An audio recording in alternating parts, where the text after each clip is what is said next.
really wanted to see myself being a lead or a supporting lead. And I was in the airport and I was going through my phone and I get this email and the audition for Iron Fist comes through on the email. I open it, I'm like, oh, okay, what's this? And as I start to read the character breakdown, the more I read it, the more I just get this heavy feeling in my heart that this was going to be the one. You know, sometimes in life things just happen and you just know, you just have that instinct. You're just like, this is it, this is it. And it was about a month and a half process of me auditioning. I first sent off self-tapes, so I recorded a self-tape back in London, and then I sent it off to LA. And then in January I found myself in LA, and I was going to go there anyway, just for pilot season and just to audition. And the first audition I got when I was back there was a recall for Iron Fist. So I had that recall just with the casting director, and then she told me there in the room, she was like, Finn, I shouldn't be saying this, but you're the favourite. And I was like, whoa, okay, cool. When someone says something like that, it kind of just makes you realise that it's within your reach, because you do audition after audition after audition, and most of the time you're just doing it because it's there. But when someone says to you, no, you've got a real shot at this, you're like, oh, all right, okay, cool, right, let's you just focus in a lot more. And so then the next week I met up with all the producers, the writers, directors, Netflix, Marvel, and then I did 2 screen tests. I did one screen test on my own, and I did another screen test with a female actress for like chemistry. And then it was about a 3-week period in LA, and eventually got the role. So you saw the script and the Danny Rand character. But I didn't see the script. Oh, you didn't? Okay. No. But what jumped out at you when you saw? I like the fact that he wasn't your typical superhero. In fact, he isn't. I mean, the Danny we've seen in season 1, he isn't a superhero yet. He's a vulnerable, flawed young individual that is caught between very opposing worlds and forces. On the one hand, he is a child that has suffered immense trauma, and he has been outside of his world for 15 years, and he is vulnerable, he is alone, and he is fucked up. He has a lot of issues, and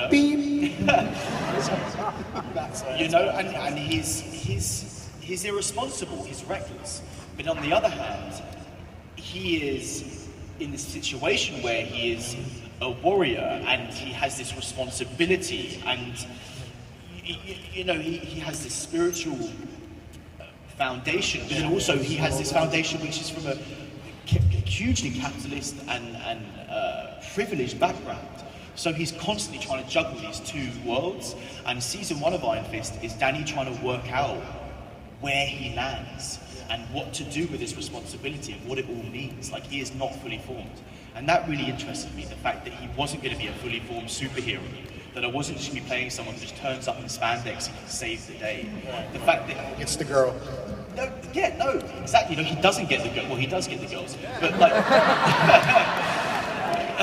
but he's flawed, and that really excited me, to have a character that I could start that is a very flawed character. Be careful. A very flawed character. But then, over years and time, transition him into Iron Fist, the superhero. And it's really interesting, moving forward to Defenders and seeing where Danny ends up in Defenders compared to where we first see him in Iron Fist. And just to see that arc in those first, it's like 21 episodes.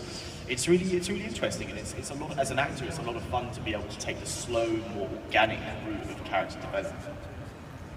All right, so I'm excited because you've mentioned Defenders a few times already, and you got to tell me something. Tell us something about what do you want to know? What can you say without breaking NDAs? I break a lot of rules. I find it difficult to kind of keep. Well, it's the starting rules. up. I mean, what can so we when expect? someone tells me not to do stuff, I usually do it. But obviously, I know Marvel have snipers on me at all times. So I know if I say something too extreme, they will shoot me dead right now on the spot. All right, great. I've got someone to take a bullet. Let's go.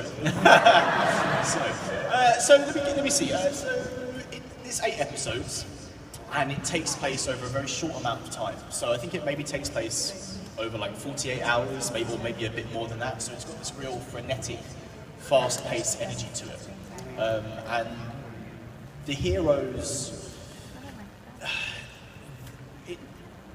they don't. It's not kind of like they all like they don't want to be together. You know, they're reluctant to join forces. Their backs are up against the wall, and they have to fight together because they've got no other choice. So you kind of take it from there. You know, this isn't some kind of buddy movie where we all team up and we're all kind of, you know, singing "Ring a Ring of Roses" and you know, kissing each other on the lips. You know, there's a lot of tension within the group, and through that tension, we actually find friendship and allies, and it's a very, it just has a very real tone to it. Are you excited about the Defenders? Yeah, I mean, I mean, with most of my work, I'm excited when I do it.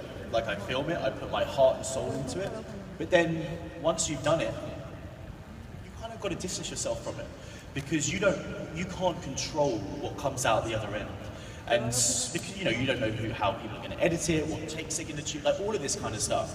So while I'm excited for you guys to see it, I've done my work now, and that's part of the journey over. I'm looking forward to the next thing, you know.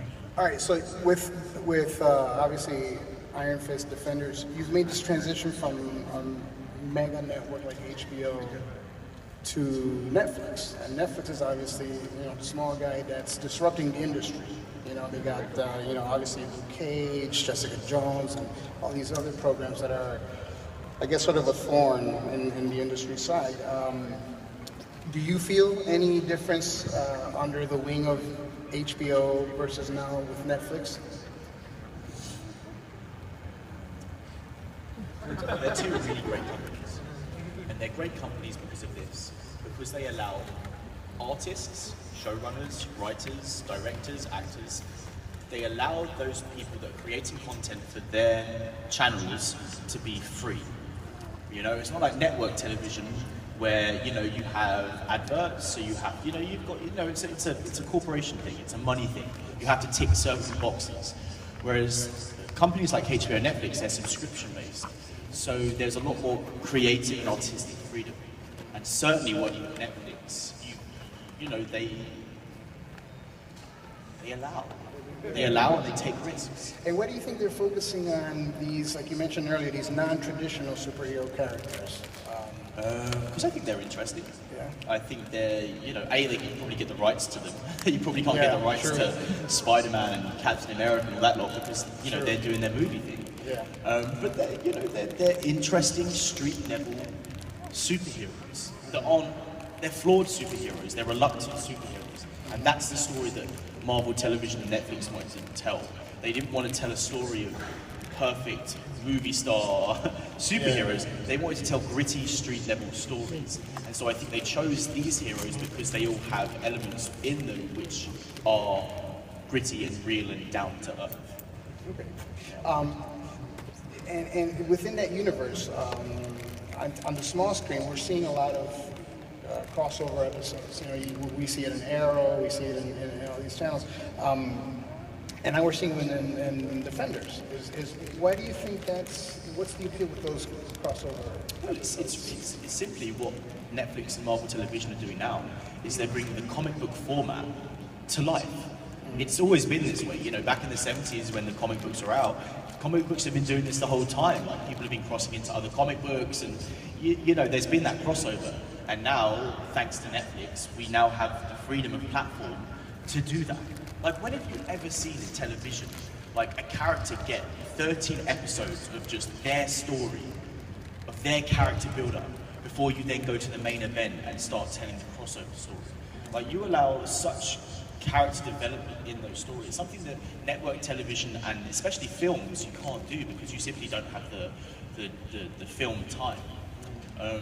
So it's exciting. It's exciting as a platform and as a creative choice to kind of go in that direction.